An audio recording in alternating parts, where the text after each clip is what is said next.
오늘 아침에 문재인 대통령이 NSC 회의를 직접 주재했는데 잠깐 영상 보겠습니다. 북한은 오늘 탄도미사일을 발사했습니다. 이는 한반도 긴장을 고조시킬 뿐만 아니라 국제 평화와 안전을 중대하게 위협하는 행위입니다. 북한이 이렇게 무모한 도발을 임상하는 데 대해 강력히 비판합니다. 정부는 북한의 도발을 절대 좌시하지 않겠습니다. 국제사회와 힘을 모아 단호하고 실효적인 정책을 지속 마련해 나가겠습니다. 압도적인 힘의 우위를 기반으로 북한의 핵미사일 위협으로부터 대한민국을 보호하고 무력 도발 시 적극 검증하여 위협을 제거할 수 있는 역량을 더 한층 강화해 나갈 것입니다. 이번 도발은 미리 예고되었고 사전에 우리 정부에 의해 파악됐습니다. 개비 폐쇄도 준비해 두었습니다. 국민들께서는 지나치게 불안해하거나 걱정하지 마시기 바랍니다. 네, 이 북한의 움직임에 대해서는 조금 더 예의주시해야 될 것 같습니다. 다른 얘기로 좀 가겠습니다. 매일경제신문입니다. 한국 관광 반쪽 해제, 중국의 사드 뒤끝이다라고 하는데요. 중국이 좀 우리와 잘 협의가 끝나서 사드 문제와 관련해서 보복 조치를 해제하겠다라고 했죠. 그런데 알고 봤더니 일부에만 해제를 하고 롯데호텔이라든지 면세점 같은 경우는 콕 찍어서 거기는 관광 코스에서 빼라라고 이제 지시를 내렸다고 합니다. 롯데가 반한 감정에 타깃 시대에 중국 당국이 부담을 느낀 측면이 있겠지만 갈등을 말끔히 정리하지 못하고 뒤끝을 보인 것 같아서 씁쓸하다라고 이제 꼬집기도 좀 했습니다. 그 옆에는요, OECD의 한국 경제 경고입니다. OECD가 이 경제 전망을 발표하면서 우리나라의 실질 GDP 성장률이 3.2%에 달할 것이다라고 하면서 지난 6월의 전망치보다 0.6%포인트 높였습니다. 그러나 이제 경고도 좀 내놨는데요. 최저임금 인상에 따른 인건비 증가가 노동 생산성 향상으로 이어지지 않을 경우에는 한국 경제의 경쟁력을 약화시킬 것이다라고 얘기를 하고 있습니다. 자, 그 밑인데요. 문재인 대통령이 어제 혁신 성장과 관련한 회의를 좀 주재를 했습니다. 이 자리에서 일자리, 소득주도 성장과 공정 경제에 비해서 상대적으로 늦어진 혁신 성장에 좀 더 속도를 내자라고 얘기를 좀 꺼냈습니다. 정부의 정책 방향이 바뀌는 것이 아니면은 일자리, 소득주도 성장과 함께 양날개로 혁신 성장을 가져가겠다는 것인지 조금 이제 정책적인 어떤 부분에서 분명하게 좀 보여야 될 때가 된 것 같습니다. 그래서 이 경제 문제를 좀 얘기 좀 나누거든요. 박종희 의원님, 사드는 좀 중국의 뒤끝이니까 그렇다 치고요. OECD의 우리나라 경제 경고와 문재인 대통령의 혁신 성장을 강조한 부분, 조금 우리가 새겨들어야 될 대목이 몇 군데 좀 있습니다. 예, 그렇습니다. 최저임금 인상으로 인한 그 부담, 그리고 그것이 노동 생산성으로 이어지지 않는 기업의 부담도 있고 또 중소 자영업자의 체감 경제 지표도 있고요. 그다음에 이번에 정부의 당정에서 예산 부수 법안에 소득세와 법인세 인상을 또 끼워 넣었단 말이죠. 이런 것들이 이제 기업의 설비 투자 위축이라든가 이런 여러 가지 위축이 되기 때문에 지금 우리가 보면은 반도체 호황으로 나타난 어떤 착시 현상 정도지 경제가 거시경제 지표가 전부 다 지금 죽어 있는 현실에서 참으로 걱정이 아닐 수 없는데요. 그 전 정권에 있던 정책 전문가들도 지금 소득 주도 성장론에 대해서는 굉장히 문제가 있다라고 지적을 하고 있고요. 또 지금 이제 북한 미사일 발사 이후에 아베하고 이 트럼프 대통령은 20분간 통화를 했는데 또 한편으로는 북한의 시진핑 주석의 특사가 김정은을 못 만나고 갔단 말이죠. 점점 북한은 고립돼 가고 있고 그러니까 국제 경제 환경이 점점 나빠지고 있다. 우리 대한민국 경제가 고립되는 거 아니냐 이런 우려가 점점 깊어지는 거죠. 최저임금도 올려야 되고 사실은 일자리도 더 늘려야 되기 때문에 경제정책 방향에 대해서는 잘못됐다라고 이제 보기는 어렵습니다만은 지금 당장 우리가 직면한 경제적 현실을 조금 더 감안을 해야 된다. 체감 경제 지표는 서민들의 지표는 지금 말할 수 없이 어렵습니다. 알겠습니다. 좀 새겨드려야 될 대목이 좀 있습니다. 자, 설 대목 기대하라더니 이낙연 총리가 설 때는 이 농축수산 화훼농가에게 뭔가 좀 달라진 게 느껴질 것이다라고 얘기를 했는데 국민권익위가 여기에 이것을 이제 가로막았습니다.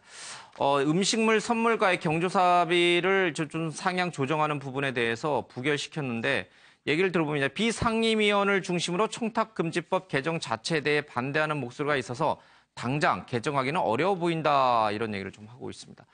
그러니까 사실 정부는 좀 뭔가 개정하고 싶은데 바깥에 민간인 출신의 비상임위원들이 무슨 소리냐, 제대로 효과를 내지도 못한 상황에서 뭘 고치느냐라고 이제 반기를 들었어요. 자, 정부가 너무 빨리 섣부르게 희망을 던진 것인지 아니면은 이 비상임위원들이 현실을 너무 외면하고 공자님 말씀을 하고 있는 것인지 어느 쪽인지 모르겠습니다. 뭐 저는 양쪽 다 일리가 있다 이렇게 생각합니다. 사실 그 농축산업이나 화훼 농가의 경우에는 상당한 타격을 받았다라고 하는 주장들이 꽤 많이 있는 것은 사실이고요. 이 때문에 정부나 정치권에서는 이에 대한 고민들이 있는 것은 사실입니다. 그러나 국민 전체적으로 본다라고 하면 뭐 일부에서는 김영란법이 이미 사문화되었다 이런 주장들도 하고 있습니다만은 그러나 특히 학부모님들의 경우에는 김영란법을 굉장히 환영하고 있습니다. 혹시라도 뭐 촌지를 줘야 하느냐 아니면 스승의 날에 뭘 사야 되느냐 이런 고민들을 일거에 다 해소했던 것이 사실이고요. 또 선생님들도 학부모님들로부터 그런 오해를 받지 않을까 걱정을 했는데 이제 그런 걱정을 하지 않아도 되기 때문에 그런 면에서 보면 전반적으로 사실 김영란법에 대한 지지가 매우 높다 이렇게 볼 수 있고요. 그게 아마 비상임위원들의 생각으로 연결되지 않았을까 하는 생각을 합니다. 그래서 뭐 김영란법을 굳이 뭐 무력화시키겠다라고 하는 것보다는 화훼농가나 축산농 뭐 이런 하시는 분들에게는 정부가 다른 방법으로 좀 지원할 수 있는 방법이 뭘까를 고민하는 게 더 좋지 않을까 하는 생각입니다. 뭐 사실 이제 한미 FTA 재개정 문제도 있습니다만 점점 우리 농축수산 농가들은 점점 위기가 좀 계속 가중이 되는 것 같습니다. 그 보완 대책도 좀 잘 살펴야 될 것 같습니다. 자, 넘어가겠습니다. 한국일보입니다. 박근혜 전 대통령이 불출석 의사가 확고합니다. 재판은 더 늦출 수 없다라고 해서 단호해진 법원의 얘기가 좀 실려 있습니다. 정당한 사유 없이 출석을 거부하고 구치소의 인치가 곤란한 상황에서 형사소송법에 따라서 피고인 없이 재판을 진행하겠다라고 이제 재판부가 밝혔습니다. 궐석 재판은 재판부로서도 상당히 부담스러운 측면이 있다라고 얘기를 하고 있습니다. 장기 징역형이 예상되는 사건의 경우에 피고인 없이 진행하는 재판에 대해서 제동이 걸리기도 한다라고 하는데 바로 이제 박근혜 전 대통령의 경우가 좀 그런 것 같습니다. 재판부가 그럼에도 불구하고 궐석 재판을 결정한 거는 이 박 전 대통령의 재판 거부 의사가 확고한 상황에서 더 이상 재판을 지연시키는 수는 없기 때문이다라고 얘기를 하고 있습니다. 이 사건 증인신문 등 심리할 사안이 많다는 점, 또 제한된 구속기간을 고려하면 더 이상 재판을 늦출 수 없다라고 합니다. 향후 선고를 염두에 둔다면 지금의 박 전 대통령의 전략은 자충수가 될 것이라는 관측이 법조계 내부에서 나오고 있습니다. 결코 박 전 대통령의 유리한 국면이 아닐 텐데 박 전 대통령은 이렇게 재판을 좀 거부하고 있습니다. 김남국 변호사님. 뭐 당연히 예정된 수순이죠. 궐석 재판으로 가겠다는 거는 뭐 많은 분들이 예측을 했던 상황인데 박 전 대통령에게 자충수가 될 것이다라는 이런 조언들이 분명히 전달이 됐을 텐데도 불구하고 왜 박 전 대통령은 이런 결정을 했을까? 왜 불출석 의사를 확고히 고집을 하고 있을까? 뭐 여러 번 이제 얘기했습니다만 뭐 그 이유가 있을 거 아니에요, 그렇죠? 가장 이제 뭐 여러 가지 이유가 있지만 정치적인 목적이 크다라고 이야기를 하는데 사실은 이제 정치적인 목적이 크다라는 것은 이것을 정치적으로 풀어가겠다라는 것이라고 보이고요. 오히려 박근혜 전 대통령이 이렇게 결심하게 된 이유는 결국에는 결과가 예견되기 때문이라는 생각이 듭니다. 이재용 부회장에 대한 1심 선고가 있었고요. 사실 뇌물 공유한 사람이 유죄가 인정이 되었기 때문에 뇌물을 받은 사람도 역시 유죄가 인정될 수 있는 가능성이 매우 높기 때문에 사실상 박근혜 전 대통령 입장으로서는 지금 이 1심 재판을 계속 끌고 나간다고 하더라도 유죄 가능성이 매우 높다라고 판단을 하는 것이 아닌가라는 생각이 듭니다. 그 과정 속에서 사실 재판을 진행하면서 계속해서 재판부의 여러 가지 클레임이라든가 특검이 지금 공소를 유지하고 있는데 특검에 대해서 뭔가 너무나 이렇게 지나친 공세다라고 이야기를 하면서 사실상 재판에 여러 가지 문제를 제기했었는데요. 그러한 어떤 상황 속에서 이재용 부회장에 대한 안 좋은 어떤 그런 결과가 나오고 그러한 어떤 결과가 본인 재판에도 불리하게 영향을 미칠 수 있다는 것이 충분히 예견되었기 때문에 그렇다라고 한다면 이것을 그냥 끌고 가서 유죄가 나온다. 뭐 유죄 나온다고 하면 양형에서 어느 정도만 고려될 뿐인데 그렇다라고 한다면 이것을 그냥 1심 재판을 아예 뒤엎어버리고 뒤집어버리고 그냥 정치적인 어떤 보복 프레임으로 가져가는 게 좋겠다라고 아마 그렇게 판단한 게 아닌가 생각이 듭니다. 그러니까 이제 그런 생각을 갖고 있지만 법조계 안팎의 생각은 그래봐야 오히려 더 불리하다, 더 유리하지 않다라는 건데 이수희 변호사님이 만약에 진짜 박 전 대통령의 변호인이라면 뭐라고 좀 조언을 하겠습니까? 그냥 좀 인정해라, 인정하고 오히려 국민에게 선처를 바라는 게 더 낫지 않느냐. 나중에 뭐 정치적 사면 얘기도 나오겠습니다만은.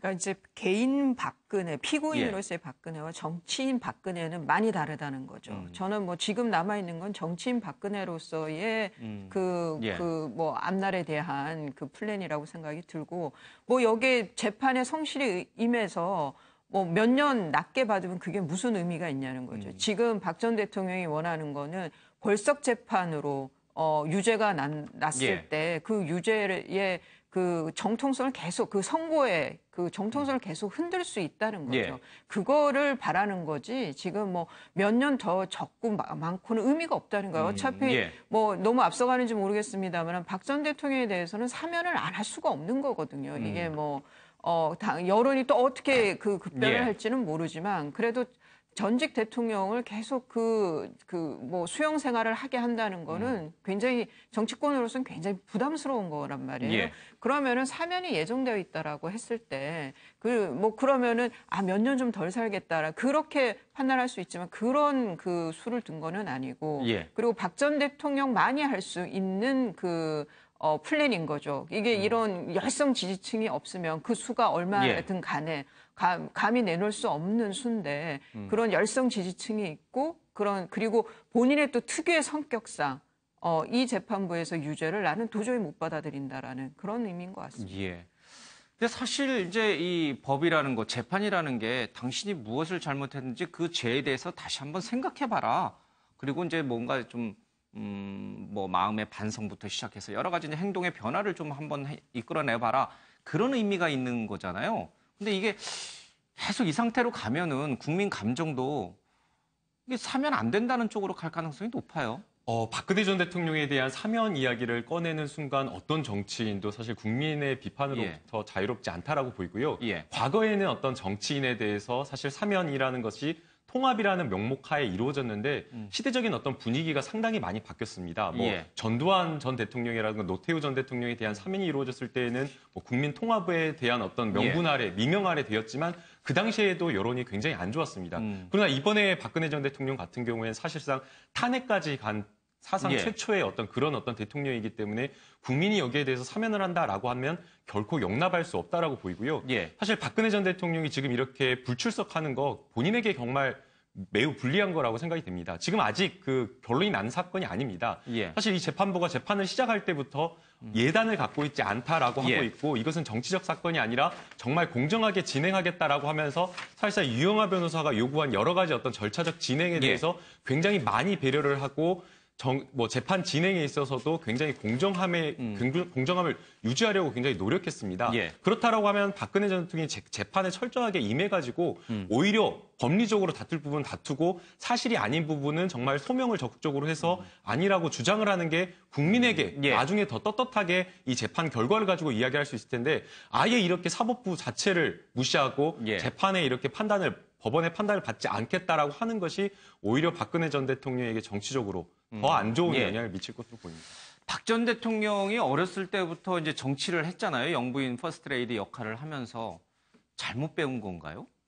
뭐 그런 면도 없지는 않을 것이다 이렇게 생각합니다. 아무래도 유신 시절에 퍼스트레이디 역할을 했기 때문에 그야말로 그 시절에 있어서 잣대로 생각한다라고 하면 지금의 잣대와 다른데 그 잣대에 대한 변화를 좀 잘 인식 못하고 계시는 게 아니냐. 그때 기준이면은 지금은 죄가 하나도 안 된다고 이제 생각하는 거예요. 그렇죠? 뭐 그런 면이 저는 없지 않다라고 생각합니다. 두 번째 생각할 수 있는 것은 또 정치인들이 대부분 유죄 판결을 받아도 정치 보복이다라고 주장하는 경우가 많습니다. 내가 유죄다라고 하고 나면 그 다음에 다시 정치에 복귀할 수 있는 명분을 세우기가 어렵지요. 그렇기 때문에 뻔히 유죄인 것도 아니다, 보복이다. 뭐 나만 표적이다. 뭐 이런 주장들을 많이 하는데요. 그런 정치인들의 논리가 또 하나 작용하고 있는 것도 사실이다. 이렇게 보입니다.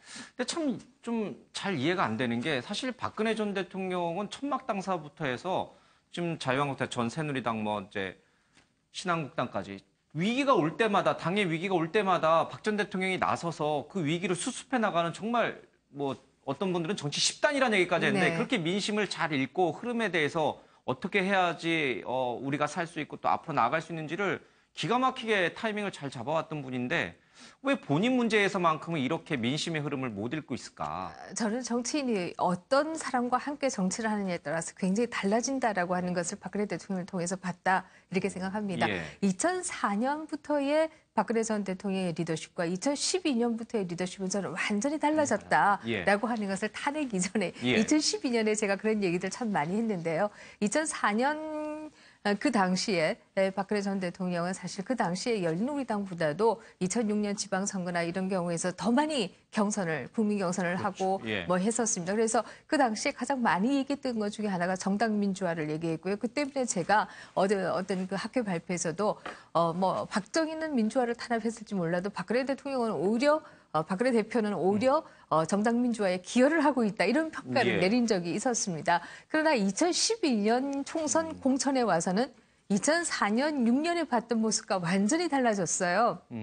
그래서 아마 박근혜 1기 리더십과 박근혜 2기 리더십에 옆에서 보좌하는 분들이 완전히 바뀐 것이 아니냐 저는 그렇게 추론하고 있습니다. 근데 뭐 최순실도 그 시절에도 있었고 지금도 있었고 뭐 문고리 3인방도 그 시절에도 있었고 지금도 있었는데 그 주변 측근은 달라진 게 없는데 그렇다면 왜 2004년 그 탄핵 노무현 전 대통령 탄핵 역풍을 딛고 일어났던 그 시절의 박근혜 전 대통령과 지금의 이 박근혜 전 대통령 왜 이렇게 달라진 건가?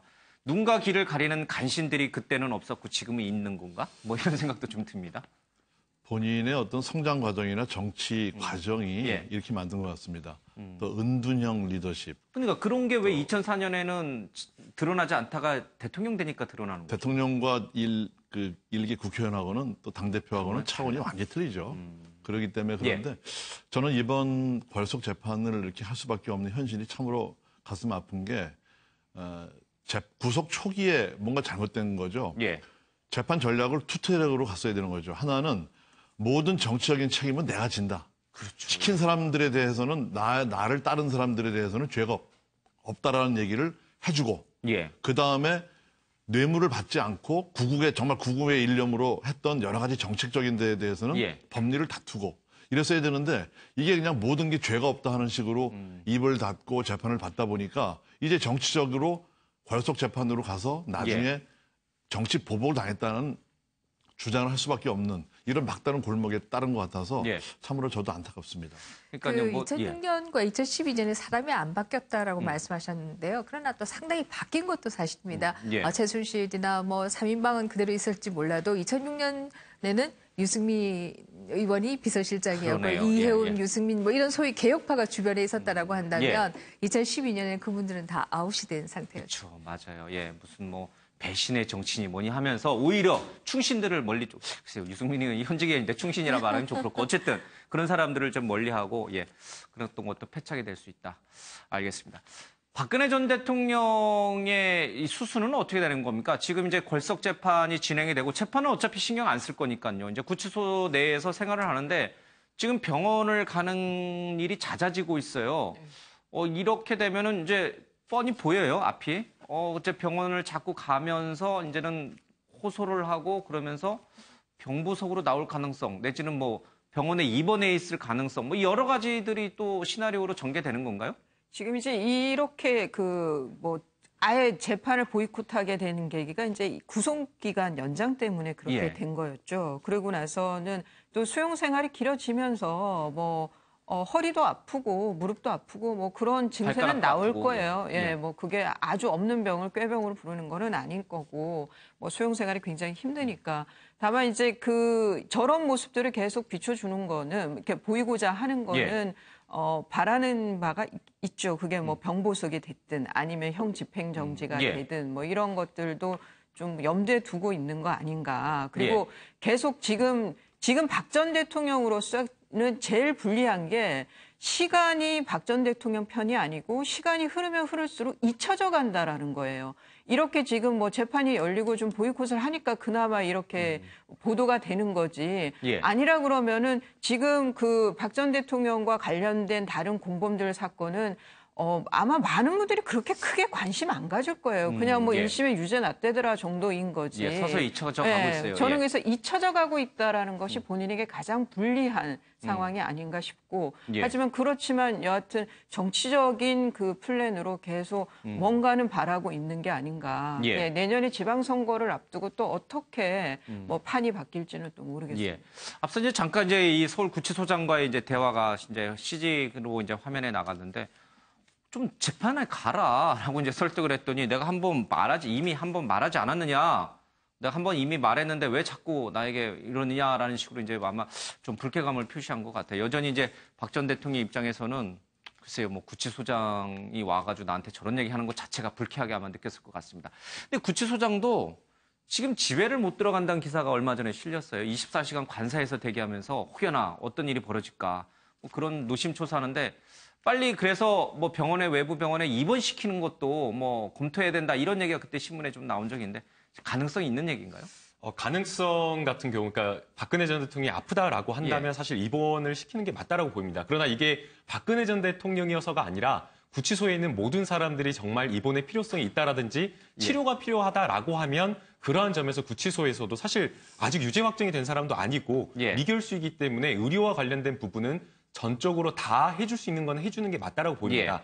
그러나 이제 지금 박근혜 전 대통령이 진단받은 뭐 과거에 이제 외래 몇 달 전에 이제 외래 진료 받은 거를 보게 되면 허리 디스크가 있다라고 하는데 이 허리 디스크가 다쳐서 그랬다거나 아니면 원래 지병이 있어서 그런 것이 아니라 노화로 인한 허리의 통증 정도라고 지금 이야기가 나오고 있습니다. 그렇다라고 한다면 이것은 그냥 병원에 간다라고 하더라도 그냥 통증과 관련된 주사를 맞다거나 아니면 의사도 이렇게 그냥 운동을 좀 더 열심히 하거나 자세나 이런 것을 좀 바르게 하라는 정도의 처방밖에 내릴 수 없는 그런 병이라고 지금 이야기를 하고 있기 때문에 이런 정도로 입원 치료를 받는다라고 하는 것은 맞지가 않다라고 보이고요. 그리고 지금 현재 박근혜 전 대통령은 사실상 독방이 사실은 수감이 독방이 아니라 어떻게 보면 독방에서 훨씬 더 넓은 홍보실을 쓰면서 특혜 대우를 받고 있는 상황입니다. 그런 상황에서 조금 아프다라는 이유로 뭔가 바깥에 있는 병원에 입원을 한다라고 하면 이것은 뭐 원칙에도 맞지 않는 것이고 국민 감정상에도 맞지 않기 때문에 원칙대로 의사의 소견에 따라서 처리를 하는 게 맞다고 봅니다.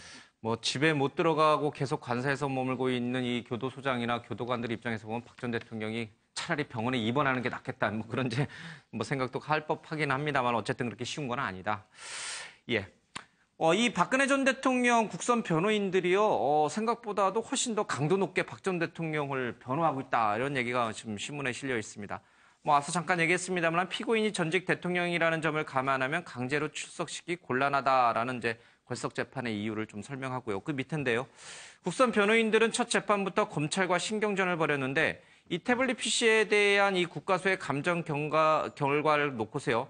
최순실 씨 소임이 밝혀졌다라는 검찰 쪽 주장에 대해서 태블릿 PC 사용 비용을 낸 사람은 최 씨가 아닌 김한수 전 행정관이었다. 왜 김 전 행정관이 비용을 부담했는지부터 밝혀야 한다라고 반박을 좀 했습니다.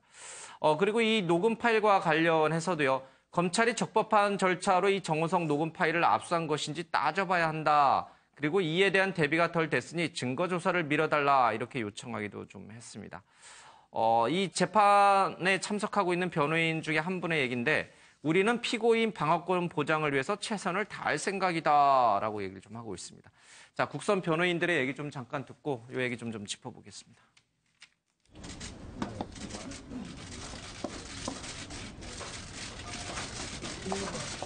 안녕하세요. 오늘 공판이 연기됐는데 어떠세요? 지금 한 말씀 하세요. 하여튼 그 변호인은 그 피고인에 대한 보호자이기 때문에 저희는 피고인의 이익을 위해서 하여튼 최선을 다할 겁니다. 접견 요청은 계속 하실 건가요? 하여튼 진행 상황이라든가 저희 그 변론 계획이라든가 그런 것은 뭐 서신을 통해서 계속 저희가 말씀을 드립니다. 국선 변호사 역사에 죄인 되지 마시오. 저희는 그 나라를 살리는데 지난번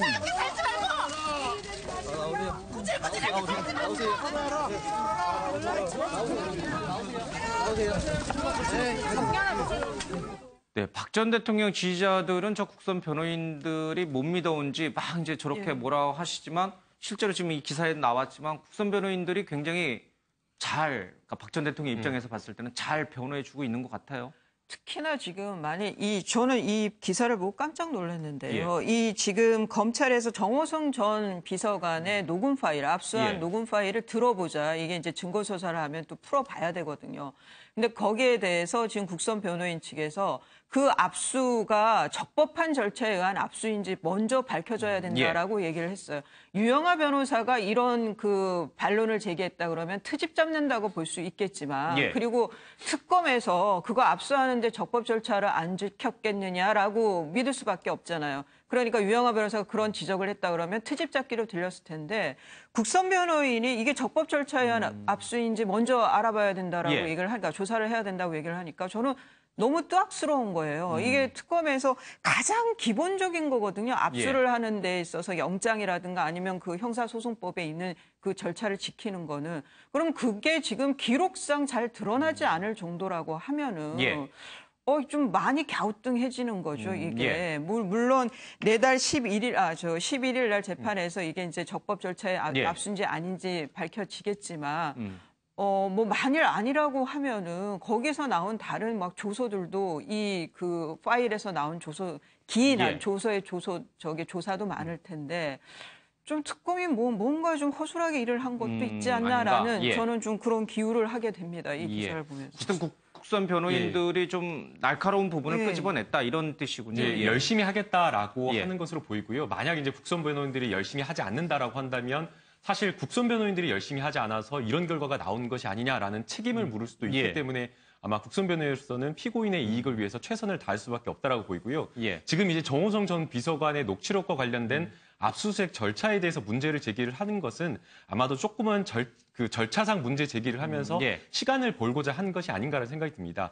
이 사실 그 정호성 전 비서관의 녹취 파일 그 이미 보도 다 너무 오래돼서 기억이 나실지 모르겠지만 정호성 전 비서관의 자택에서 휴대폰 여러 개를 압수수색해가지고 확보를 한 것으로 지금 파악이 되고 있습니다. 그래서 이것을 뭐 특검이 조사 과정에서 뭐 정호성 전 비서관을 압박해서 뭐 임의로 제출받는 그런 형식도 아니고 자택에서 압수수색해서 아주 정호성 전 비서관의 부인이 아주 오래전에 남겨뒀던 휴대폰까지 보관해서 뜻밖의 이런 수확이 있었다라고 그런 기사 보도가 나왔기 때문에 압수수색과 관련된 어떤 절차적인 문제는 없을 것으로 보이고요.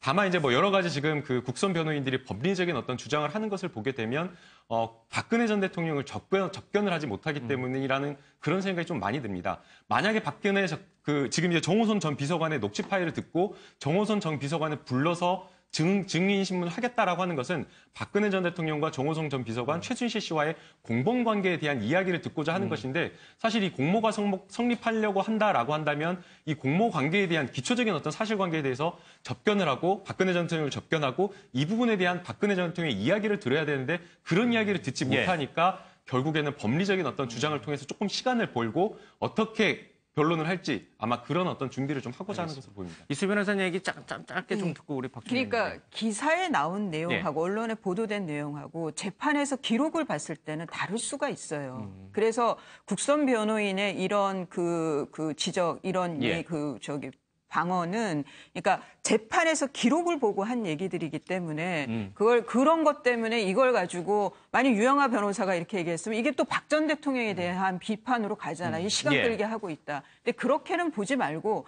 재판은 재판대로 보자는 거죠. 거기서 정말 적법 절차를 지켰는지 이런 거는 피고인의 방어권 보장에는 필수적인 거거든요. 그래서 이런 거를 굳이 그렇게 볼 필요는 없겠다 싶어요. 그러니까 너무나 당연한 것을 트집 잡는다는 식으로 보지 말고 정말 문제 제기를 할 만한 부분이다라고 이제 인식을 좀 바꿔보자. 알겠습니다. 근데 이렇게 저는 기사도 저도 읽으면서 아니 이분들이 원해서 사실은 박근혜 전 대통령 변호를 맡은 건 아니잖아요. 이제 뭐 재판부가 지정을 했으니까 맡은 건데 그렇지만 이렇게 너무 열심히 박 전 대통령 변호하다 보면 이 국민 여론이라는 게 있잖아요. 그렇게 또 뭐 일각에서 또 너도 적폐냐, 너 뭐 이런 물론 이제 박 전 대통령 지지자들도 이분들에 대해서 못 믿어서 아까처럼 그러지만 일반적인 이 우리 국민 대다수가 지금 박 전 대통령 사건을 바라보는 시각이 그렇죠? 벌을 받아야 된다라는 시각을 가지신 분들이 많은데 그분들 입장에서 보면 저렇게 열심히 변호하는 국선 변호인들에 대해서 시선이 좀 바뀔 수도 있겠다. 국선 변호인 앞으로 이제 또 뭐 독수리 5인방으로 불릴지 모르겠습니다만 의외의 성과를 낼 수 있다 이렇게 봅니다. 지금 두 분이 말씀하셨던 그 독수독과 정당한 법 집행에 의하지 않은 증거는 무효다라는 이제 그런 거를 저는 찾아낸 것 같아요. 지금 보면 일단은 그런 기록에 남아있는 것을 뭐 괜히 트집 잡는 게 아니고 그런데 이 전에 있던 그 유영아 변호사와 그 변호인단과 이분들은 다르다는 거죠. 이 전에 있던 변호인단은 어떻게 보면 박근혜 전 대통령에 대해서 경도돼 있고 함몰돼 있는 시각을 가지고 사건을 받고 그다음에 유영아 변호사의 어떤 원맨쇼 비슷한 단독 플레이에 나머지는 좀 팔짱 끼고 있는 게 좀 보였거든요. 그런데 이번에 이제 5명의 그 국선 변호인들은 제조 경험도 없고 정말 그야말로 사법고시 패스해서 말하자면 굉장히 좀 열심히 살아야 되고 열심히 살고 있는 그런 분들입니다. 그리고 본인이 원해서 변호인이 된 것이 아니기 때문에 굉장히 최선을 다해서 아마 밝혀줄 것 같아요. 그래서 의외의 성과가 있을 것 같고 그래서 열심히 하는 것 같습니다. 그러니까 박 전 대통령이 좋아서 맡은 변호인들은 아니기 때문에 오히려 사건을 더 객관적이고 의외의 성과가 나올 수 있다. 법적으로만 맞습니다. 보기 때문에 오히려 박 전 대통령이 더 나을 수도 있다. 그럼 처음부터 그럼 이런 변호사들한테 그냥 국선 변호인을 맡기는 게 낫을 뻔했어요. 괜히 뭐 사설 변호사들 써가지고 수임료만 주고 이렇게 도움도 못 받았는데 좀 그런 생각이 좀 듭니다. 어쨌든 좀 재판은 좀 지켜봐야겠습니다. 이정미 전 헌재 재판관이요 고향인 울산에 가서 울산대에서 특별 강연을 했는데 법관 생활 중 가장 기억에 남는 게 뭐냐라는 학생 질문에 대통령 탄핵 사건이었다라면서 인생에서 가장 힘든 결정이었다라고 합니다. 헌법재판소 판결할 때도 그런 얘기는 나왔습니다. 법의 도리는 처음에는 고통이 따르지만 나중에는 오래도록 이롭다라는 중국 사상가 한비자의 글을 또 인용했습니다. 고통스러운 결정이었지만 그것이 우리 사회를 위해서 올바른 결정이었다라는 본인의 소신은 뭐 여전하다 그런 뜻인 것 같습니다. 이정미 재판관에 대한 이런 말들 들어보면 굉장히 인기가 높아지겠어요. 나중에 정치에 나오라 또 그런 내구가 정치권에서 나오지 않을까 싶어요. 네, 뭐 정치권이 바란다고 본인이 오실지 뭐 그것은 알 수 없는 일이다라는 생각이 드는데요. 이정미 재판관이 얘기한 법은 고통스럽지만 그러나 이롭다라는 말 정말 와닿는 얘기지요. 아마 판결을 하는 본인도 굉장히 고통스러웠을 것이고요. 또 뭐 박근혜 전 대통령 지지하나 지지하지 않든 뭐 그런 상황이 벌어진 것을 바라보는 국민들도 또 상당히 힘들었던 것은 사실입니다. 그러나 우리가 이 재판을 통해서 민의를 버리는 지도자는 언제든지 뭐 국민이 그야말로 해고할 수 있다라고 하는 것을 판결로 남겼기 때문에 그야말로 민주주의는 법에 의해서 지배되는 것이다라고 하는 판결을 남겼기 때문에 한국의 민주주의가 좀 더 건강해질 수 있다라는 면에서 뭐 오랫동안 이롭지 않나 하는 생각을 합니다. 이제 그 헤어롤이라고 하나요? 이제 그거 하고서 이제 헌재 재판하는 날 이제 갔던 모습도 있고 지금 이런 말씀하시는 거 보면은 이회창 전 이제 총재도 사실은 이제 이런 대쪽 판사, 대쪽 법관의 이미지, 정치하기 전에. 그런 이미지 때문에 사실은 정치권에 발탁이 돼서 뭐 총리 물망에도 올랐었고 또 이제 뭐 당대표도 했는데 뭐 이정미 재판관의 인생이 앞으로 어떻게 바뀔지는 아무도 모르겠어요. 그렇죠? 어쨌든 대통령 탄핵이 인생에서 가장 힘든 결정이었지만 국가를 위해서 사회를 위해서 올바른 결정을 했다라고 얘기를 하고 있습니다. 자, 버티던 최경환 의원 다음 달 5일 검찰에 출석하겠다라고 얘기를 하고 있습니다. 최 의원으로부터 소환 일정을 조정해주면 성실히 수사를 받겠다는 요청을 받았고 이를 수용해서 출석 날짜를 통보했다라고 하고 있습니다. 자, 그동안 안 나가겠다라고 했던 최경환 의원이 생각을 좀 바꿨어요. 왜 그랬을까요? 김재원 의원이 먼저 나가서 그런가요? 이제 아마 그 최경환 의원 같은 경우에는 국회에 먼저 호소를 하면서 정말 나는 돈을 한 푼도 받지 않았다라고 굉장히 많이 호소를 했는데 국회에 결국에는 그 최경환 의원이 출석하지 않으면 검찰에서는 체포동의안을 발부를 하겠다라고 국회에 이제 하겠다라고 했는데 사실 그 지금 현재 자유한국당의 어떤 상황이라든가 정치권 어떤 국회 상황을 보게 되면 체포 동의안이 넘어오는 경우에 동의를 해줄 가능성이 매우 높아 보이고 사실 지금 현재 최경환 의원에 대해서 매우 구체적인 진술까지 나온 상황입니다.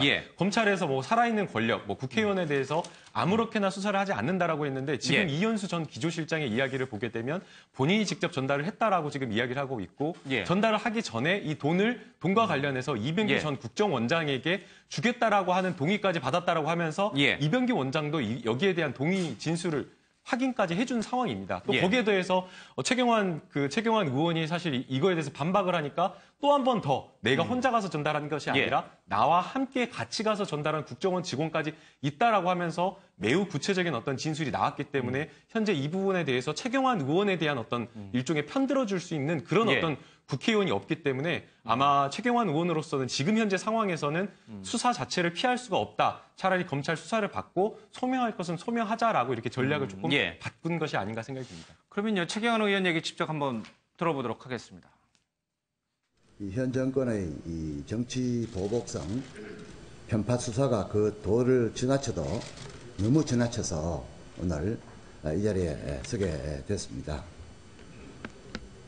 여러분 잘 아시는 대로 국정원 특활비를 청와대에 상납했다며 전직 국정원장 세 분이 지금 수사를 받고 있는 그런 와중에 또 검찰발 보도를 통해서 저에게 소위 국정원 특수활동비 뇌물을 받았다 하는 그런 터무니없는 음해를 하고 있습니다.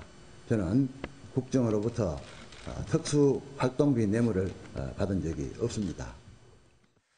지난 정권의 뭐 실세 중에 실세로 불렸던 분인데 동료 의원들한테 이제 저렇게 이제 나는 억울하다라고 이제 하소연하고 있어요. 그게 진짜 우리 김남국 변호사도 얘기했습니다만 그 자유한국당 내에서도 동료 의원들도 이 말에 대해서는 안 믿어주는 눈치인가요? 그래서 지금 자유한국당에서 검찰과 이 국정원의 특활비, 특수활동비에 대해서 특검을 요청하지 않았습니까? 그러니까 그것이 관행적으로 쓰여진 돈인지, 그러면 그것이 이명박 박근혜 정부에만 국한된 것인지, 아니면 김대중 노무현 정부까지 거슬러 올라가서 그때부터 이어졌던 관행이라면 다 처벌받아야 된다. 이제 그런 시각인데요. 최경환 의원 그 얘기는 이것이 이제 개인이 쓰라고 갖다 준 특활비가 아니고 기획재정부 전체 예산 짜고 밤새고 고생하니까 그거에서 고생하는 직원들 경력금 같은 걸 쓰라고 해서 포괄적으로 줬다라는 그런 주장이 좀 있는 것 같습니다. 그러니까 언제까지 검찰 조사를 피할 수는 없고 또 12월 8일 날 이제 정기국회가 끝나지 않습니까? 그럼 9일 날 다시 임시국회를 소집할 건지 뭐 이런 여러 가지 변수가 있기 때문에 그때쯤 검찰에 출석하는 게 맞다 이렇게 생각한 것 같습니다. 그러면 국정원이 자기들 예산을 좀 확보하기 위해서 기재부 공무원들에게 1억 원의 로비 자금을 줬다 이런 뜻이 되는 거예요? 검찰의 특수활동비의 검찰이 아니고 국정원의 특수활동비의 쓰임새를 보면요. 굉장히 광범위한 것 같습니다.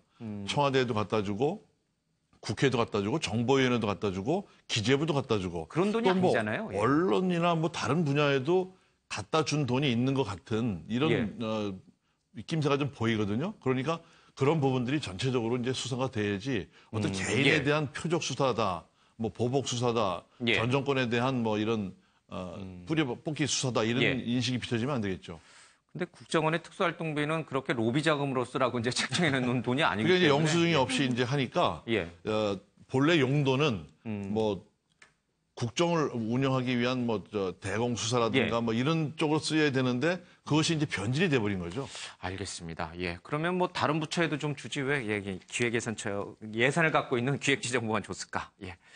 알겠습니다. 블랙리스트 업무 관련해서 조윤선에 인계했다라고 박준우 전 청와대 수석이 얘기를 했습니다. 1심 증언을 좀 번복했는데 사실 이와 관련해서 조윤선 전 장관이 무죄를 받았잖아요. 근데 이 지금 박준우 전 수석이 무슨 소리냐? 내가 블랙리스트 업무를 관련해서 조윤선 전 수석에게 전달을 해줬다라고 얘기를 했어요. 그러면 지금 조윤선 전 장관이 국회에서 위증한 것도 되는 거죠. 또 여러 가지 좀 복잡해지네요. 이것 말고도 사실은 뭐 다른 문제와 관련해서 특수활동비를 받았느냐 하는 부분에 대해서도 좀 혐의를 받고 있는데 조윤선 전 장관으로서는 좀 궁지로 좀 몰리는 것 같습니다. 네. 뭐 상황이 훨씬 더 힘들어진 것은 사실이다 이렇게 보입니다. 뭐 지금 현재 유죄받은 부분은 국회에서 위증죄를 유죄를 받았고 블랙리스트와 관련해서는 무죄를 받았는데요. 그러나 그 무죄를 받게 된 결정적인 그 사유가 박준우 전 그 수석이 인수인계를 한 바가 없다라고 증언을 했기 때문에 무죄가 되었는데요. 그것을 번복했기 때문에 아마 검찰에서 상고한다라고 하면 그 결과가 상당히 달라질 수도 있지 않겠는가 하는 생각을 해볼 수가 있겠죠. 최경환 장관도 그렇고 조윤선 전 장관도 그렇고 박근혜 정부에서 정말 가장 화려했던 분들이잖아요.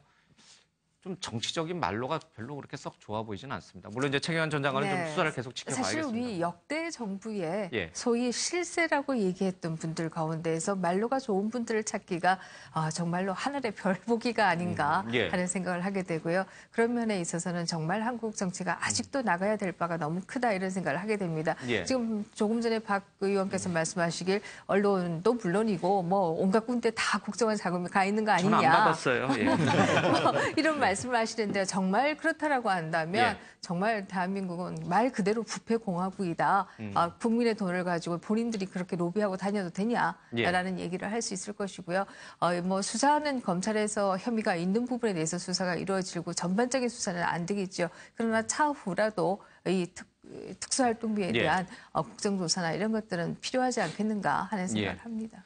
박 전 대통령과 더불어서 그 정권의 실세로서 군림했던 사람들이 모두 다 저렇게 이제 법정에 나가고 처벌받는 모습을 보면서 사실 무엇을 어떻게 정치를 해야 되는가 하는 부분에 대해서 정치 시인들은 좀 많이 느껴야 될 것 같습니다. 자, 이번엔 이명박 정부인데요. MB 메신저 역할을 했던 김태호 전 대외전략비서관의 집과 사무실의 압수수색이 좀 벌어졌습니다. 이수희 변호사님, 근데 김관진 전 장관과 임관빈 전 국방부 정책실장이 이 군 사이버 사령부의 이 정치 개입과 관련해서 석방이 됐잖아요. 이제 구속돼 있다가 석방이 됐는데, 자, 그들에 대해서 다시 한번 영장 청구를 겨눈 것이 아니라 이렇게 방향을 좀 틀어서 김태호 전 비서관 쪽으로 갔어요. 그러니까 MB를 바로 겨냥하겠다는 뜻이 되는 건가요? 누구나 예상했던 거죠. 그 MB 전 대통령을 뭐 포토라인에 세우려고 하나보다. 그러니까 적폐 상징처럼 만들려고 하는 거 아니냐. 근데 거기 이제 그 연결고리로 지금 김태호 전 비서관을 지금 찍은 건데요. 이 얘기는 김태호 그 전 비서관의 경우에 그 출국 금지 조치가 있었죠. 몇 주 전에. 그래서 뭐 이게 좀 예정은 돼 있었던 건데.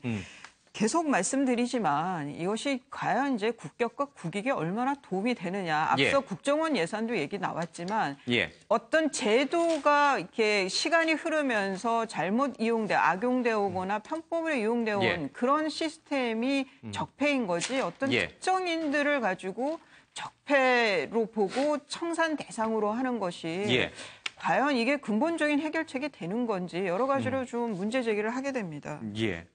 우리 김남국 변호사 얘기를 안 들을 수가 없죠. 아마 이제 검찰에서 이명박 전 대통령을 직접 수사를 해야겠다. 이명박 전 대통령이 죄가 없는데도 죄를 만들어서 그렇게 수사를 해야겠다라고 보고 있는 것은 아니라고 생각이 되고요. 지금 군 사이버 사령부의 댓글과 관련된 부분은 이미 2012년, 2013년도에 수사가 이루어져서 당시에 실형까지 받았던 어떤 그런 사건입니다. 다만 이번에 이제 다시 수사가 되어서 드러난 부분은 청와대가 직접적으로 개입이 되었다라는 부분입니다. 군 사이버 사령부에 부단장을 했던 사람이 직접 청와대에 정치 관련된 여러 공작 활동을 하고 그것을 보고했고 또 거꾸로 청와대에서 지시를 받았다라는 진술을 했고요. 또 당시에 이제 군 사이버 사령부에 단장을 했던 사람은 녹취록 통화에서 장관이 지시를 했는데 우리만 이렇게 당하고 있다라는 어떤 그런 녹취록까지 나왔고 심지어는 이런 관련자들의 책임 있는 관련자들의 진술만 있는 것이 아니라 청와대 문건으로 해가지고 회의까지 하고 군 사이버 사령부를 2012년 대선 때 증언하라라는 것이 VIP 지시사항이었다라는 이야기까지 나온 겁니다. 그렇기 때문에 청와대의 개입 여부에 대해서 수사를 할 수밖에 없는 상황이고요. 만약 여기에 정말 VIP의 지시가 있었다라고 한다면 전직 대통령 상관없이 현직 대통령의 수사가 필요한 부분은 수사가 해야 되는 것이라고 보고요. 이게 뭐 어떤 사람에 대한 어떤 표적 수사가 아니라 제도 개선은 제도 개선대로 당연히 적폐와 관련된 제도 개선이 이루어져야 되는 거고 그 과정 속에서 범죄가 나오는 거는 철저하게 처벌을 해야지 어떠한 권력자도 국민 앞에서 어떤 정치를 함에 있어서 법과 원칙을 따라야 된다는 것을 당연히 원칙처럼 받들 것으로 생각이 듭니다. 박근혜 정부와 이명박 정부와 관련된 여러 가지 수사가 지금 이제 거의 폭포수처럼 이렇게 막 쏟아지고 있거든요. 일각에서는 그걸 가지고 이제 정치보복이라고 하는데 지금 심재철 자유한국당 의원이 문 대통령과 서훈 국정원장 또 윤석열 서울중앙지검장을 내란죄로 처벌해야 한다 이렇게 해서 고소를 했어요. 이게 맞는 얘기인가요? 내란죄가 성립이 되는 건가요? 나라를 심하게 흔드니까 이제 내란죄라고 얘기를 하는 것 같은데요. 적폐청산이라고 해서 이제 행정부처의 과거사 예. 진상조사위원회 설치하고 국정원 같은 경우에는 이제 적폐청산 TF에서 서버를 완전히 드러내갖고 보고 있지 않습니까? 예. 그럼 거기에는 뭐 국가 기밀도 있을 것이고 그런데 이제 보수 진영에서 보기에는 그 TF의 그 위원장이라는 분은 굉장히 진보의 강성 진보란 말이죠. 예. 그러면 그런 분들이 서버를 들여다봤을 때에는 이런 비밀들이 과연 국가 유지가 기밀들이 되겠는가? 누설된다. 그렇습니다. 예. 이렇게 본다면은 심재철 의원의 논리가 이해가 되는 것이고 예. 그렇지 않고 이제 심재철 의원의 어떤 향후의 정치적인 행위를 예. 언론을 한번 타기 위한 반응으로 본다면 이제 예.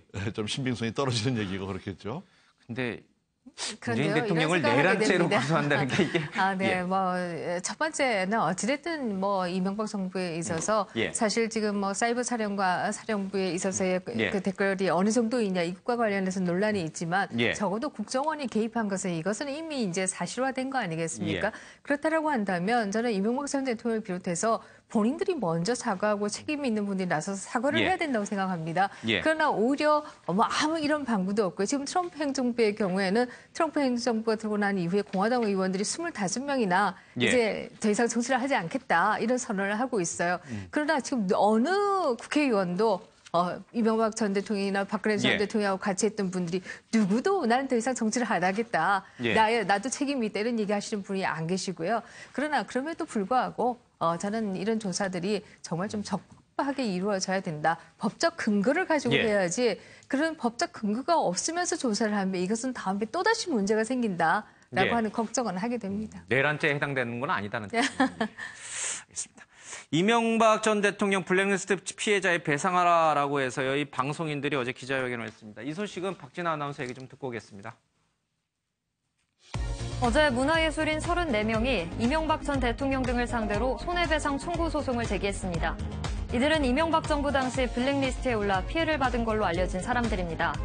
해당 문화예술인들은 어제 서울중앙지방법원 앞에서 기자회견을 열고 국가와 이명박 전 대통령, 원세훈 전 국정원장 등을 상대로 손해배상을 청구한다고 밝혔습니다. 어제 기자회견 발언 직접 들어보시죠. 지난 시절 동안 잘못한 일이 있었다. 진심으로 사과한다라는 말 하기가 그렇게 어려운 건지 저희는 영문도 모르게 정말 9년 동안 비를 맞았고요. 집에 물이 들어와서 물이 차서 고통에 허덕이고 있는 사람들입니다. 그들은 위임받은 권력으로 정치적인 견해가 다르다는 이유로 국민의 일부 문화예술인들에 대해서 밥줄을 끊었습니다. 이 국가의 잘못을 법적으로 또 돈으로 확인해서 역사에 기록해야 하기 때문입니다. 이 자리에서 방송인 김미화 씨는 우리는 영문도 모르고 9년 동안 비를 맞았다. 집에 물이 차서 고통에 허덕였다. 이렇게 강조했는데요. 또 배우 문성근 씨는 국가의 잘못을 법적으로 확인하고 역사에 기록해야 한다. 이렇게 강하게 주장했습니다. 이번 소송에 참여한 문화예술인은 모두 34명으로 한 사람당 배상액은 500만 원으로 정했는데요. 이에 대해 소송 대리인 측은 추가 피해 사실이 밝혀질 때마다 청구 취지와 손해배상 청구 금액을 확장할 계획이라고 밝혔습니다. 계속해서 대담 이어가겠습니다. 박 의원님, 문학의 블랙리스트 관련해서는 이게 사실 과거 정부에도 계속 있었던 거거든요. 예. 이회창을 선거에서 도왔던 여러 연예인들 그 정권에 출연 못했던 것도 있었고, 근데 지금 걱정되는 것은 블랙리스트 있으면 안 됩니다. 그런데 신문화 권력이 나타나서 이분들이 이제 또 다 휘젓고 다니고 있어요. 벌써부터. 모 개그맨은 지방자치 콘서트라는 것을 다니고 있는데 저는 그분이 무슨 지방자치에 그 일가견이 있는지 모르겠습니다. 그래서 알겠습니다. 이런 블랙리스트, 파이트리스트도 없어야 되겠지만 이런 것들이 과거의 일들이 되풀이돼서는 안 되겠다 하는 그런 교훈을 우리가 꼭 역사에서 받았으면 좋겠습니다. 맞습니다. 이제 뭐 정권 바뀔 때마다 이제 문화예술계도 자꾸 이제 요동치는데 그런 부분은 좀 없어져야 된다. 예.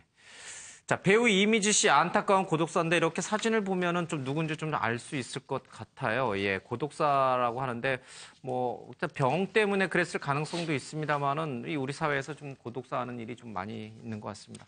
소녀시대 태연이 서울 강남에서 3중 추돌 사고를 냈습니다. 뭐 지금 병원에 입원해 있는 것 같아요. 운전 부주의로 사고가 났다라고 소속사에서는 좀 밝히고 있습니다. 요즘 김주혁 씨도 그렇고 이제 여러 연예인들 사고가 있는데 조금 경계를 좀 해야 될 것 같습니다. 중앙일보 일면인데요. 2007년 도숙자 리포트인데 첫날 1억 7,400만 원 땄다. 지금은 도숙자 되는데 누구 얘기냐면 엘리트 무용수 출신 사업가의 얘기입니다. 이만큼 도박이 좀 무섭습니다. 한 번 땄다고 해가지고 계속 가면 반드시 잃게 돼 있는 게 도박입니다. 좀 피해야 될 것 같습니다. 자, 이 옆으로 좀 오겠습니다. 청와대 정무수석의 한병도 비서관이 발탁이 됐는데 전대협 3기 출신의 진문이라고 합니다. 진짜 문재인 대통령 지지자다 뭐 그런 뜻이 되나요? 예.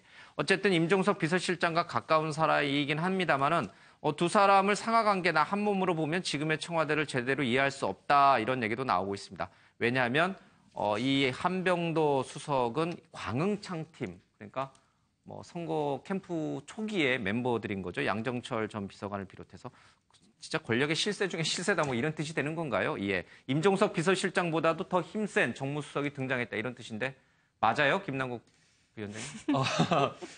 이제 한병도 청와대 정무수석이 했던 역할이나 이런 걸 보게 되면 사실상 맞지 않나라는 생각이 듭니다. 2012년도부터 그 문재인 대선 캠프의 조직 관리를 맡아서 했고요. 또 사실 2012년 이후에 이제 문재인 대통령이 당선되지 못한 이후에부터 계속해서 이제 정권 재창출을 위한 어떤 공부 모임이라든가 여러 사람들을 만나고 조직하는 어떤 그런 역할을 했고요. 또 사실은 뭐 정책과 관련해서 여러 민감한 부분에 대해서는 뭐 문재인 대통령에게 실제 본인이 직접 보고하는 어떤 그런 어떤 역할 자체를 했기 때문에 뭐 친문이라고 지금 분류를 하는데 사실상 친문이 아니라 오히려 진문이라든가 극문 정도라고 볼 수 있을 정도로 이 정권과 운명을 같이 하는 아주 굉장히 가까운 사람이라고 봐야 될 거고요. 이 한병도 그 정무수석의 어떤 성격이나 이런 걸 보게 되면 국회의원 시절부터 지금까지 하는 동안 최고의 어떤 권력에 가까운 사람, 가깝게 있음에도 불구하고 굉장히 겸손하고 또 사실은 진보적인 어떤 성향이 있음에도 불구하고 여당과 야당과 아주 오고 가면서 굉장히 낮은 자세로 소통하는 모습이 있기 때문에 아마 대통령에서는 협치의 모습을 보여주겠다라는 어떤 그런 의미로 한병도 정무수석을 이렇게 선택한 게 아닌가 생각이 듭니다. 네, 근문이 뭐예요? 근문이? 근문이 뭐예요? 극문. 극중주의 뭐 이런 좋은 말씀 많이 하셨는데요. 저는 진문이라고 하니까 뭐 자라보고 놀란 가슴 뭐 소뚜껑 보고 놀란다고 저 또다시 놀라게 되는데 우리가 진박 이런 거에 우리가 얼마나 그동안 괴로웠습니까?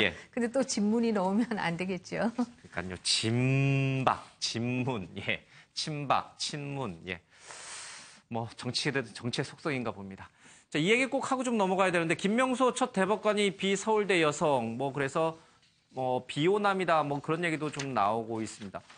이수희 변호사님, 지금 안철상, 민유숙 두 대법관 후보자는 사실 서울대 출신도 아니고요. 남성도 아닙니다. 50대도 아닌 분이 또 있고요. 그러니까 이게 사실 그 기존의 좀 뭐랄까 법적의 오랜 관행이 좀 깨진 게 아닌가. 그 이제 대법원장 임명도 굉장히 파격적이었었죠. 그래서 그게 이제 코드 인사다라고 해서 또 비판도 있었는데요.